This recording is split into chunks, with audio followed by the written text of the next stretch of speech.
Thank you for tuning in to another episode of the Yellow Room Podcast. I'm Nika Hansen, your host, and I want you all to be great. The Yellow Room is all about empowering you to unleash your full potential in every single aspect of your life. And I hope that you've received just that up until this point. If you consider yourself a part of this great Yellow Room community, be sure to do me a few favors. First, subscribe, rate, and review this podcast. Secondly, if you enjoy any of the episodes that I put out or today's episode, help me to extend my reach by sharing it with a friend or two. Again, thank you for tuning in.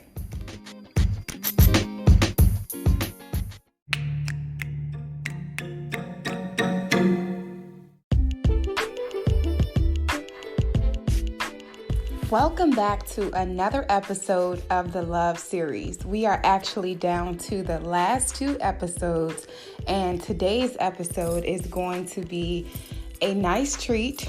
It may be tough to bear through for some of the singles, but I think that it will indeed be valuable to you all. Today's special guest is Coach Jocelyn, aka the Singles Coach. She is a wife, Navy veteran, ICF certified life coach, and blogger. Serving as a women's Bible study leader on her last ship, it became evident that her purpose and passion is to help women live their best and most fulfilled lives while waiting on marriage. Today, she empowers women to conquer their loneliness and enjoy the single life through group and individual coaching, live events, and retreats. Marrying the love of her life in her mid-30s, she knows very well what to do in your season of singleness and how to make it one of your best seasons of life. I hope that you all thoroughly enjoyed today's episode. And again, it may be tough for some of you all to hear, but I think that it's well needed. Enjoy.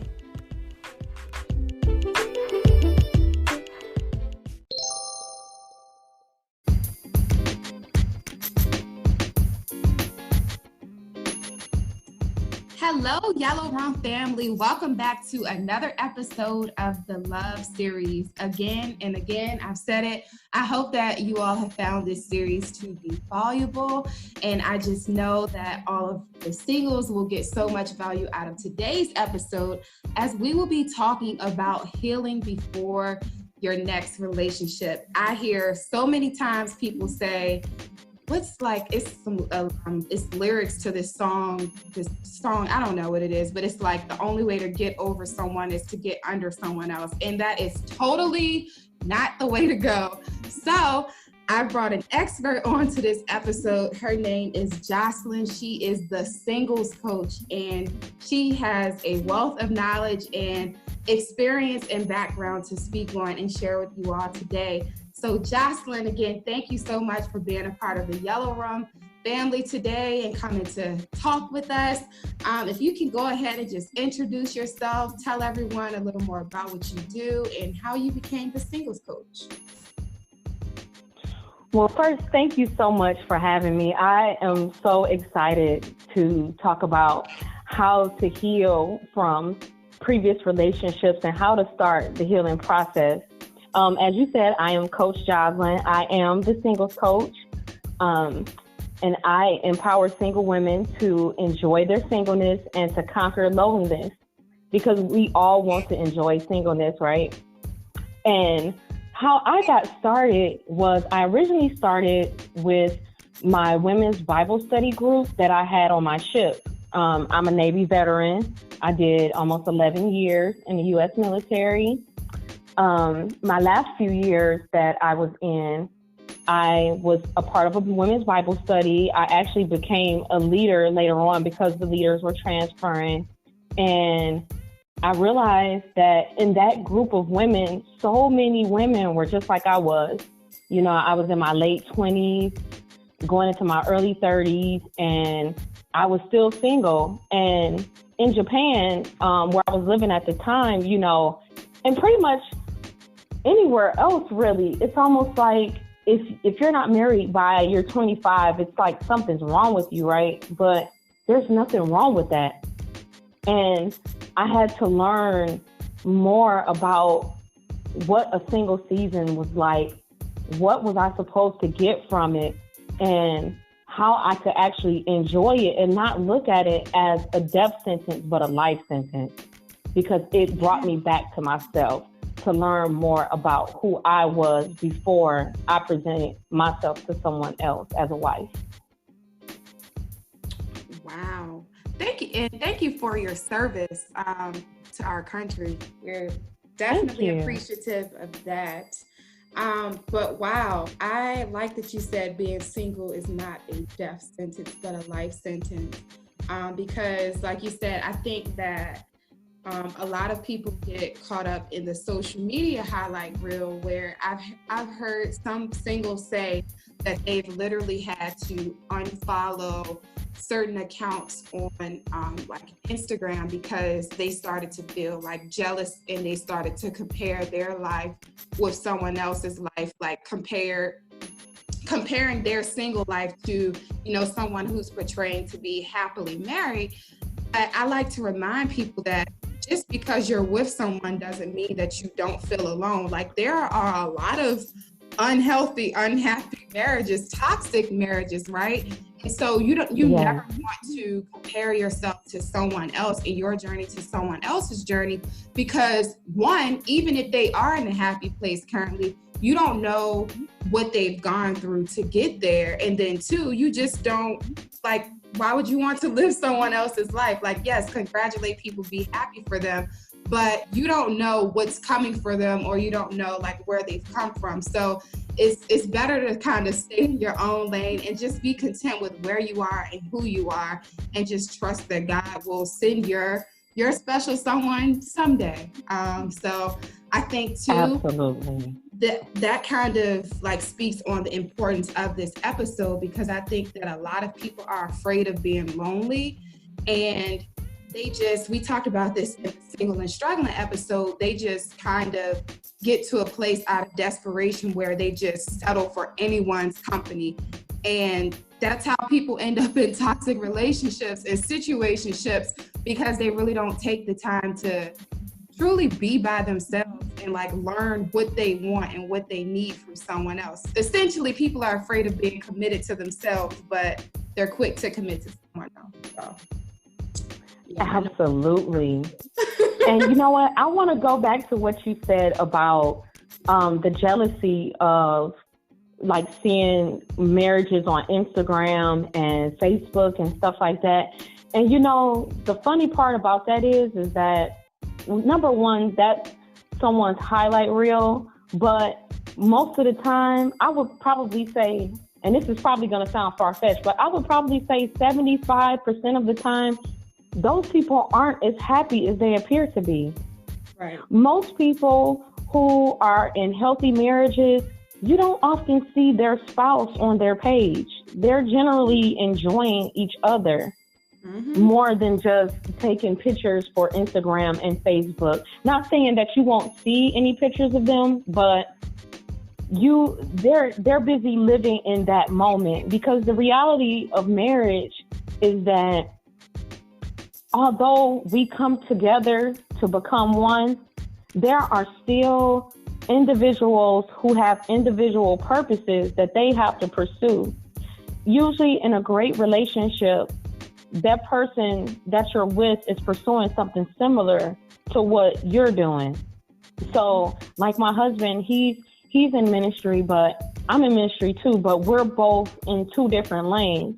So I'm with someone who understands me and understands what my purpose is in life, and he doesn't try to hinder me from that. If I would have done that with people that I've dated before, being who I was before, because like you said, we oftentimes fear being alone. So we'll just be with anybody and be even more miserable being with someone that we know we have no intentions with, or know that they don't have intentions with us. And those situationships turn into children and baby mama drama, baby daddy drama unnecessarily, because we didn't want to take the time to be with ourselves. And the funny thing about that is that if you don't want to be with you, how do you expect someone else to want to be with you? No, you don't like if you don't enjoy your company, how can someone else enjoy your company, right? I mean, it's harsh to hear, especially when you're feeling lonely. But I remember being in that situation thinking, well, shoot, if I don't love and enjoy me, how is somebody else gonna love and enjoy me? And that was one of the things that I learned during my single season, that I love my own company. Once I got to understand myself, I loved my own company. I used to have me and God dates where I would have Bible study and then I would go out to eat, or I would go to the movies by myself. I didn't care how it looked, because I was finally in a place where I was happy with who I was and where I was headed, and not waiting for someone to come and share those moments with me. I was already living my life instead of waiting for marriage to get my life started. Amen to that. Now that you said that you loving your own company was something that you learned in your single season, that actually segues into what I wanted to ask you next, which was like, what were your takeaways? What did you learn in your single season? So you just said you learned that you loved your own company. Is there anything else that you learned during that time? Oh, wow. The first thing that I learned was that there were issues from my past, probably as far back as my childhood, that I hadn't gotten over. And what happened was it would show up over and over and over again in different relationships that I would have, like in my dating relationship. So something I learned was that my father wasn't really around when I was a child, or most of my adulthood. We didn't really start having a relationship until the last few years. And what I missed was learning, how was a man supposed to treat me? Or how am I supposed to have a healthy relationship with someone of the opposite sex? Because my father wasn't there. So I found out that I had daddy issues. And what I did with that was I went to God finally, and I said, Lord, I want to know you as Abba Father. My earthly father didn't teach me what a father was supposed to be like. And I feel like it's hindered our relationship, because now I don't know my worth, or I don't understand myself or my purpose, because I don't have as close of a relationship with you as I thought. Lord, teach me who you are as Daddy Father, Abba Father. And that's where it all began. I learned who I was. I learned what my worth was. I learned what I really wanted and not what I portrayed that I wanted. You know how you'll be in a relationship and I like this too, when you may not really like that, or you may not really enjoy the things that other person enjoys, but because of loneliness and because of just wanting to be wanted by someone else, we go along with what others want instead of understanding ourselves and knowing what it is that we wanted. And that's where I began, and that's what I learned. That was one of the major things I learned in my single season. Wow. Now I'm gonna ask you a personal question, and you don't have to answer Mm-hmm. But during your single season, like, did you choose to be celibate? Because I know a lot of people, when they're single, they are still like sleeping around with all of these people, and they're not realizing that, you know, you can say that, hey, there's no strings attached, or, you know, this is just casual. This means nothing to me. It means nothing to you. But deep down inside, we all know that there's a such thing as soul ties, and there are no good for yes, Lord. Especially if you're in the healing process and you're truly trying to heal and prepare yourself, like, for your marriage, like the one, right? So if you don't mind sharing, how is that for you? Oh, absolutely. The last around 2.5 years before I met my husband, I was celibate.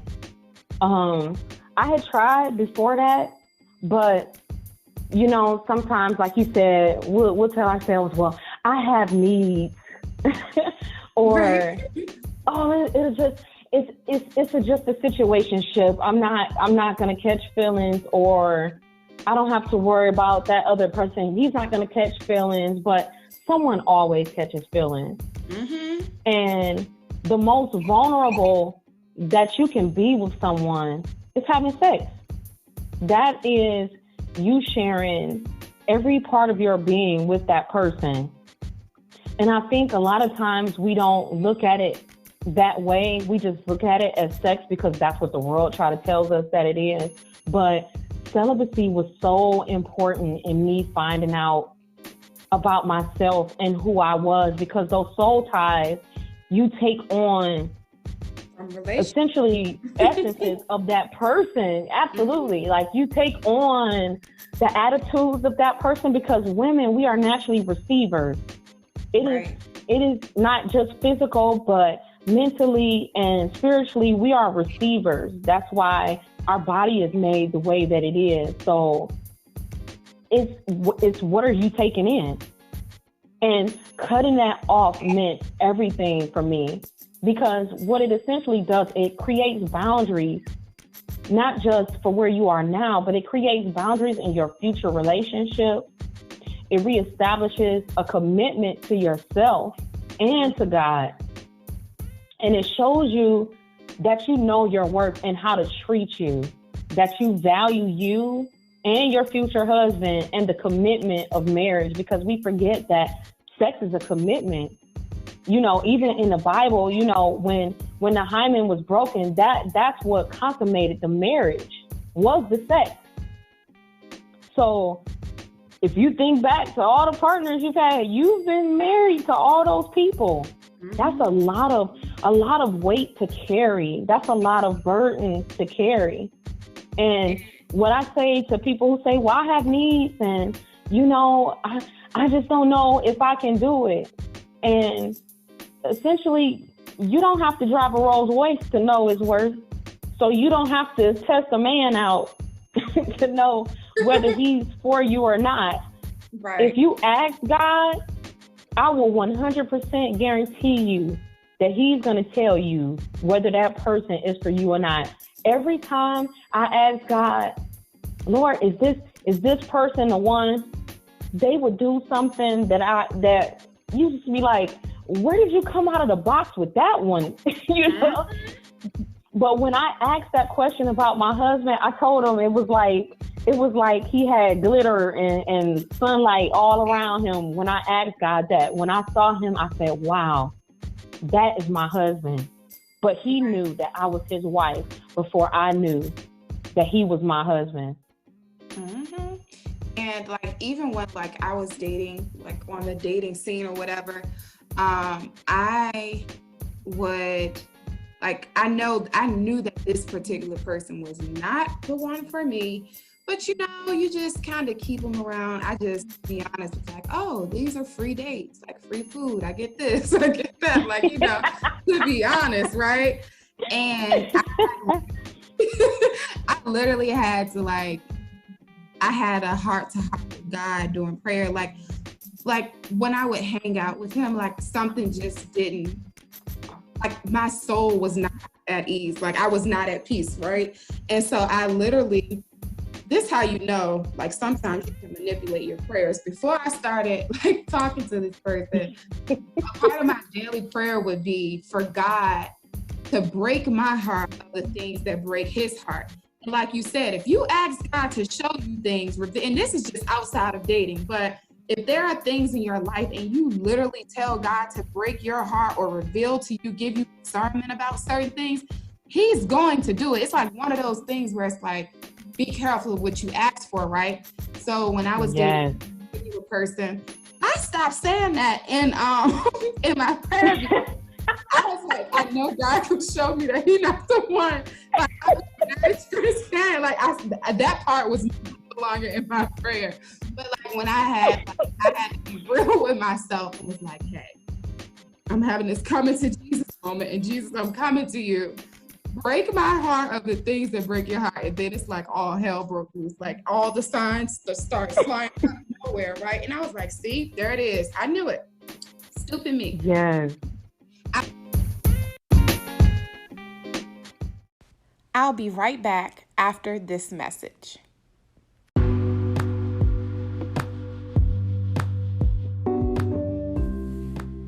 Today's episode was brought to you by Anchor, my podcast host. I chose Anchor to host my podcast for several reasons. Number one, it's free. Two, the convenience. They have several creation tools that allow you to record and edit your podcast right from your phone or computer. They even distribute your podcast for you so it can be heard on many different platforms such as Spotify and Apple Podcasts. You can make money from podcasting. Yes, you can make money with no minimum listenership. If you're interested in starting a podcast today, everything you need to know, you can learn at anchor.fm to get started. Thank you.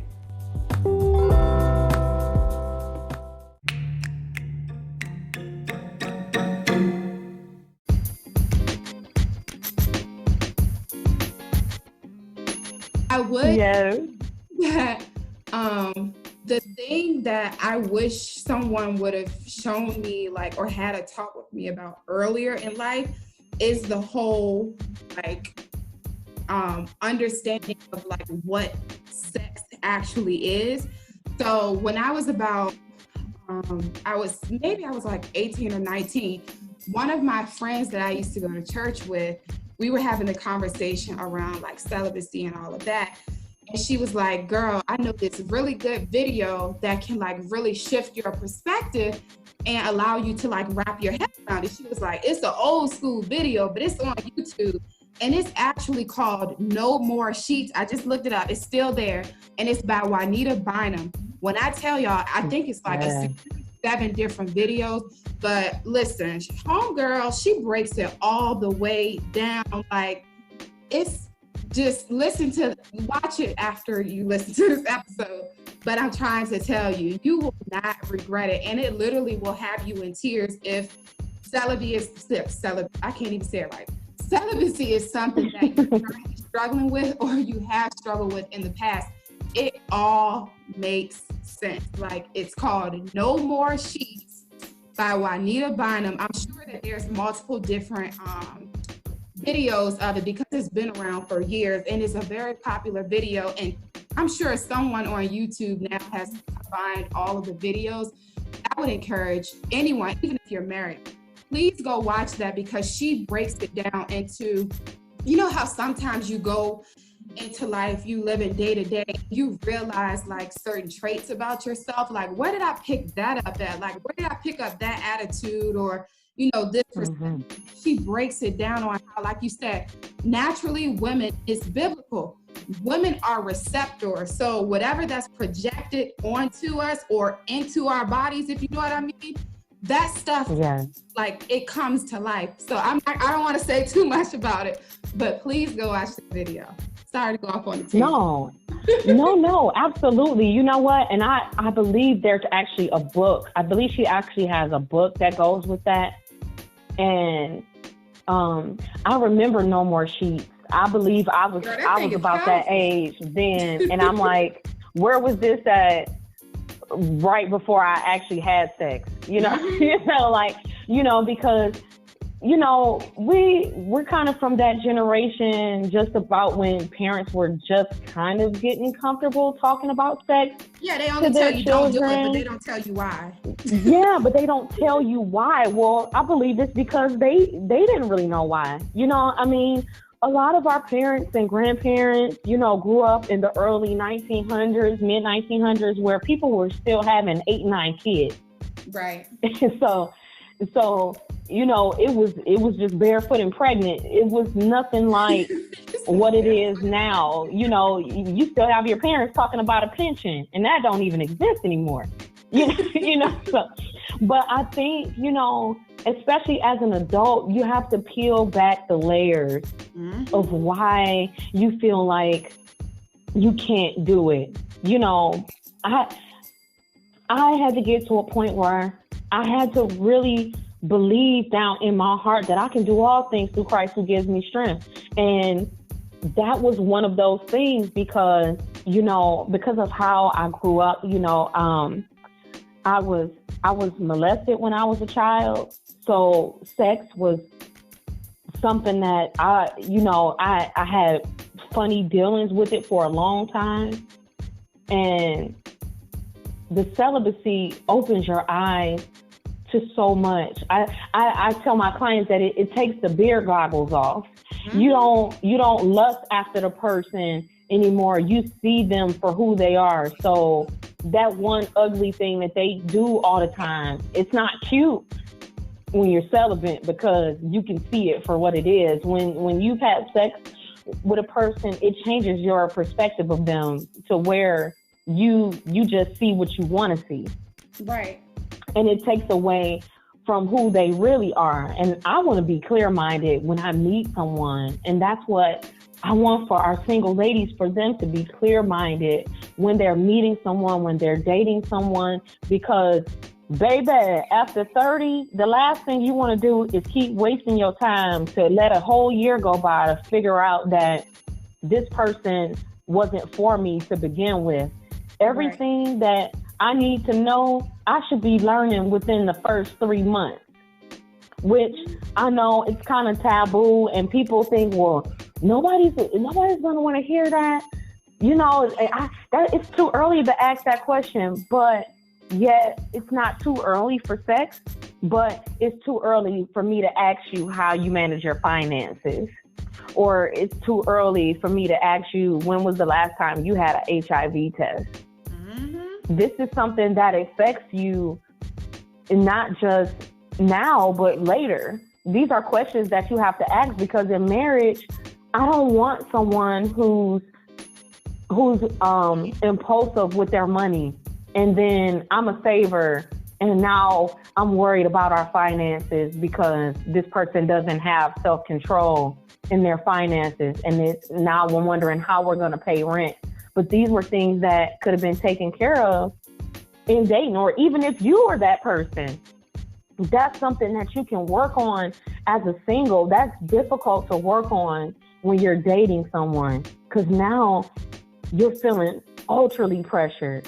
But when you're doing something for you and you know that you're doing it for the good of your future, it makes you feel so much better. Right. And then don't even think that, you know, if you do have spending issues or you have daddy issues or whatever, you know, whatever you may be dealing with as a single, don't think that you joining together with someone else is just going to make those things disappear because it's going to come up somehow, some way. So it takes, you know, it takes reflection. Number one, you have to sit down and be honest with yourself and look yourself in the mirror and admit, number one, that there is a problem, because if you keep on being in this stage of denial, nothing will ever get dealt with, right?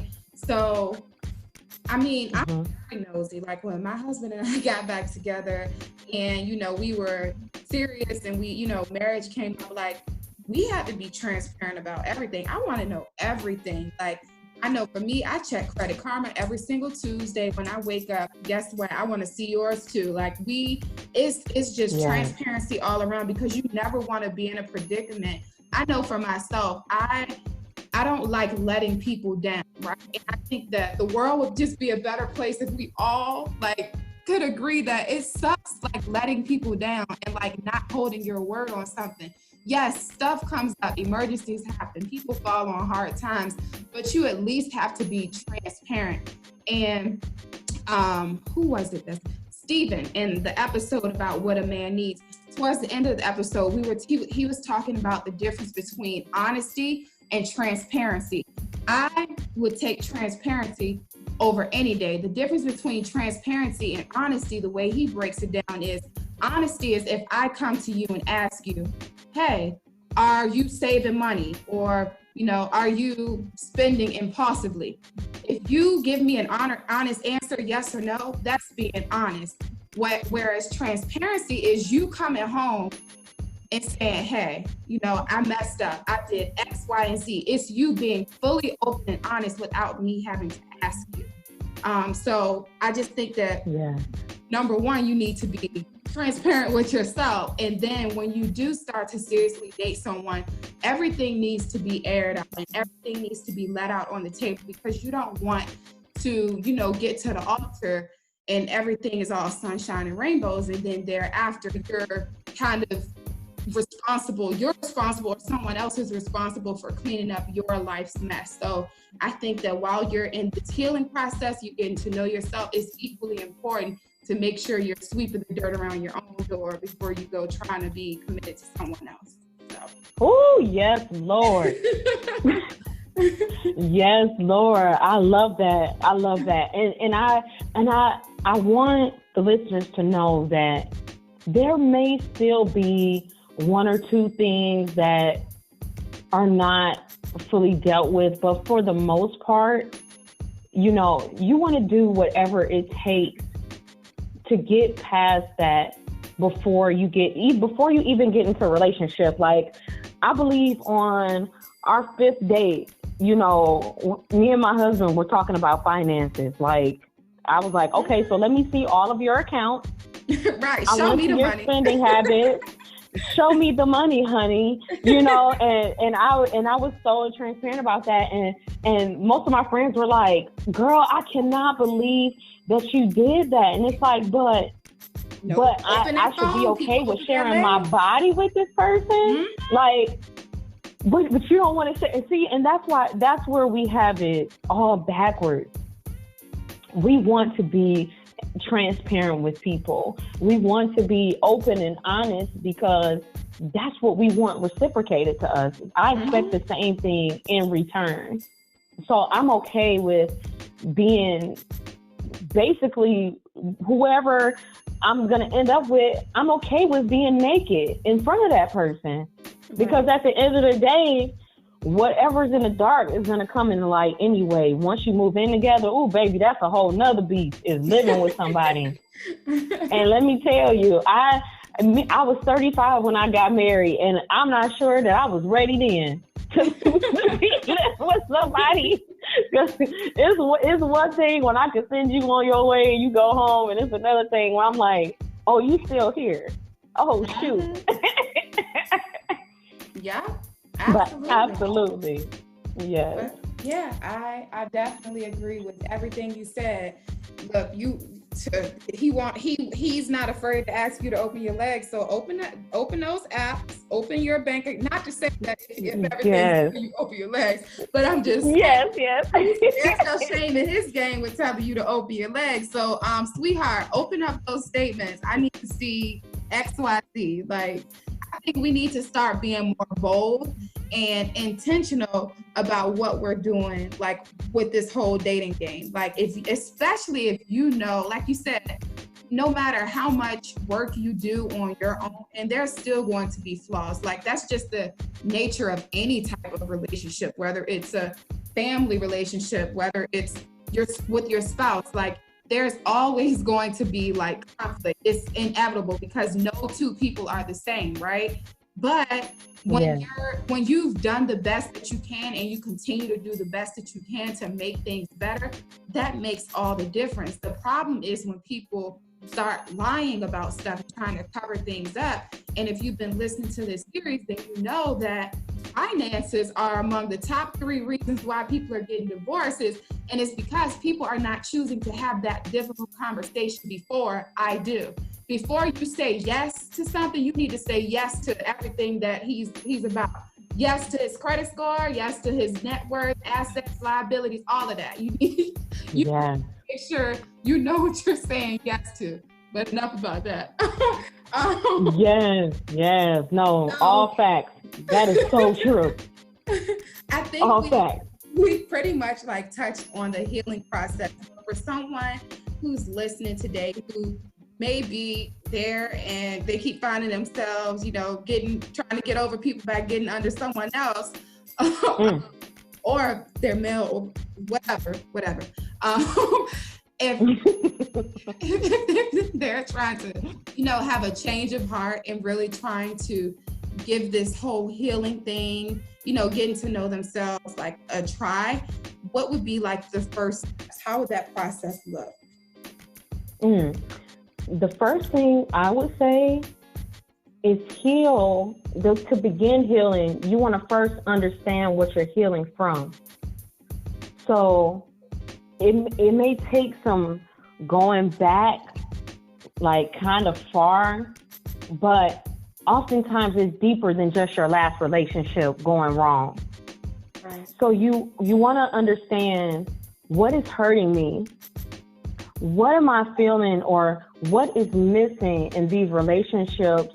Why did this go wrong? Am I dating the same person over and over and over again with different faces? Because, you know, we generally attract the similar type of person until we think differently. So my first thing is to think about that and write it out. I love to journal. Journaling is one of my favorite things. I would journal everything out. And then after that, it'll help you get an understanding of where you are, and then pray about it and go to therapy. You need Jesus and therapy. I am so about that. You need aromatherapy, massage therapy, a therapist.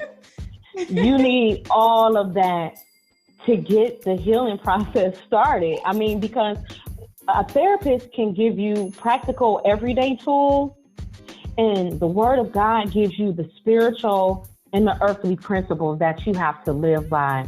That makes all of those practical everyday tools work. They work hand in hand. I'm a firm believer of that. I know some people still feel there is a stigma behind therapy, but honestly, a therapist is an unbiased person who can give you practical tools. Your best friend can't do that. Your mom can't do that. Your dad, whoever it is that you talk to, they can't do that. But prayer and a therapist, I'm telling you, changes the game, because it gives you a strategy and, of course, a great coach.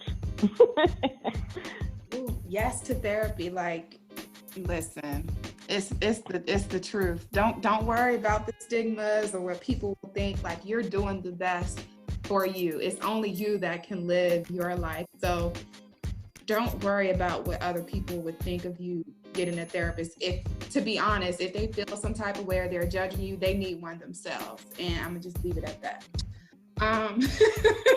Absolutely. So how do you help singles?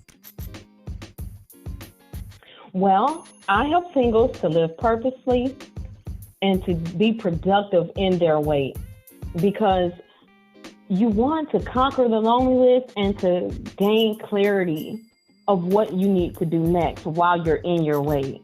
A lot of us feel like, oh, I feel like I'm just going to sit here and twiddle my thumbs while everybody around me is getting married. But this is your time to thrive. This is your time to grow. And that's what I help singles do. I help them to grow. I help them to learn to live purposefully and to enjoy their singleness, because it is to be enjoyed. You know, when we take a trip, we plan for it, and preparing for marriage is the same way. So whatever you sow in yourself now is what you will reap later in a relationship.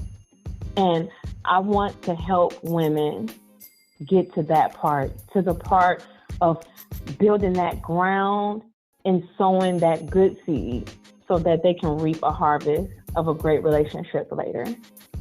I love that. And I don't know, again, if you all have been listening consistently to these episodes, there is a consistent theme. Like, I brought all different experts from all walks of life. But if you listen to How to Be a Good Wife, when Kimberly was saying that you don't start, like, your training or preparation as a wife doesn't start after you get a ring, and your singleness, that you start, like, the characteristics and the things that you take on, your everyday, like, habits, like your mindset, your thoughts, all of that stuff, it encompasses who you will be as a wife. So you don't wait until someone proposes to you to say, oh, now I'm going to be a changed woman, or I'm going to do this, or I'm going to do that. No, you do it now while you're single. Like, singleness is your glory days, right? It's not a death sentence, but it's in these days that you truly prepare for your marriage or whatever. I mean, everyone, and it's perfectly fine for you not to aspire to be married, but it's now, like you're, like you said, it's you're planting your harvest to reap whatever your future looks like. Now, for people who may be interested in how they can access you, get in contact with you via social media, can you share how they can do that? Absolutely. On Instagram and Facebook, I am at The Singles Coach. My website is www.elleslifecoaching.com. That's ELLES, lifecoaching.com. All of my contact information is on there. You can view my blog, my videos, and sign up for any services or just your free breakthrough session. I am all open. You heard that? Your free breakthrough session. You got to take advantage of that, single ladies and single. Do you help men? Like, before I put that out there. I'm sorry, men. I am just for the ladies because as a woman, I can only help a woman. Yes, I am not a man. I do not have the man trait. I'm sorry, fellas, but this is just for the ladies.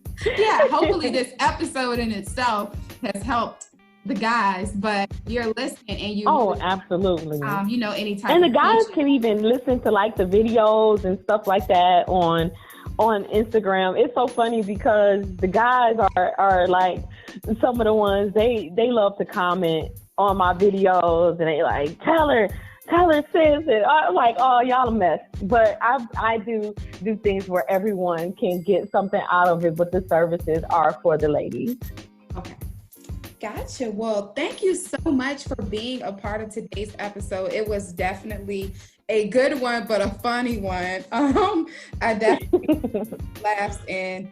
But ladies and gentlemen, we just want you all to know that, like Jocelyn said, singleness is not a death sentence. Like, live your life to the fullest. And I think that if you've listened to the episodes up until this point, you'll hear that everyone has suggested that you travel more, you heal more, you go to therapy, like you do things on your own, get to know yourself, because a lot of us don't know who we are without someone else. Like, we don't know who we are, what we like. Like, if you don't truly spend time with yourself, when someone else comes along, how is it you're making it difficult for someone else to be pleasing to you, because you probably can't articulate what your needs and wants are because you haven't spent enough time alone with yourself to even know. So it's kind of like unfair for us to kind of project these superficial needs and wants onto someone that we don't even truly understand or know to be factual. So I would just say my biggest takeaway for you all is to spend time with yourself, love on yourself, and prepare. Like, if you aspire to be a husband or a wife, like, prepare and make sure you have those traits now instead of waiting until later, because none of us want to go into a marriage for it to fail. Like, you want to bring the best version of yourself. So that's me to the world. To say that. That is awesome. I love that. So true. Yes. Well, if you all enjoyed today's episode, which I'm certain you all have, please do us both a favor and share it with some of your single friends, your single and struggling friends, right? Share it with or two. Even, people who have, let's say, I don't know, teenage daughters or sons. I think that this conversation is worth letting them hear, to listen in on the importance of abstaining from sexual activity, because there are so many consequences outside of just physical. And let's not even talk about STDs and all of that. But I think it's a conversation that they should listen in on so that they can see and hear about the effects of soul ties. Like, don't think that you can lay down with someone, you might not get an STD, but you're getting some extra, some baggage you don't want. That could be a nasty attitude, nasty traits, whatever. So just be considerate of who you're spending time with, even if you're not having sex with them. Time is money. That's what I like to tell people. Don't wait. You don't like wasting money, so don't waste time. So that's my piece. Yes, I love that. That is so awesome. So true. Yes, well, thank you all so much again for tuning into today's episode. Be sure to share, like, subscribe, rate, review, all of that good stuff. Y'all know my spiel by now, but thank you all for tuning in.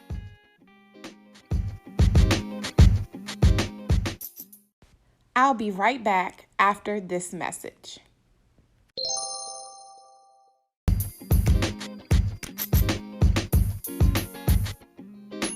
Thank you so much for tuning in for another episode.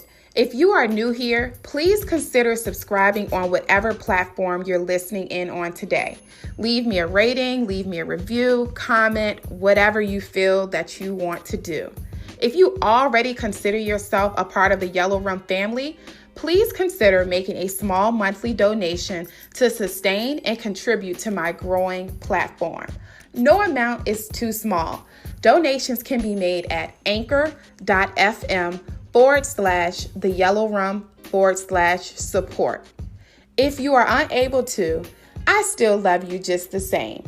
You can still support me by listening, sharing, and providing feedback. I thank you all so much, and I appreciate your continued listenership. Thank you.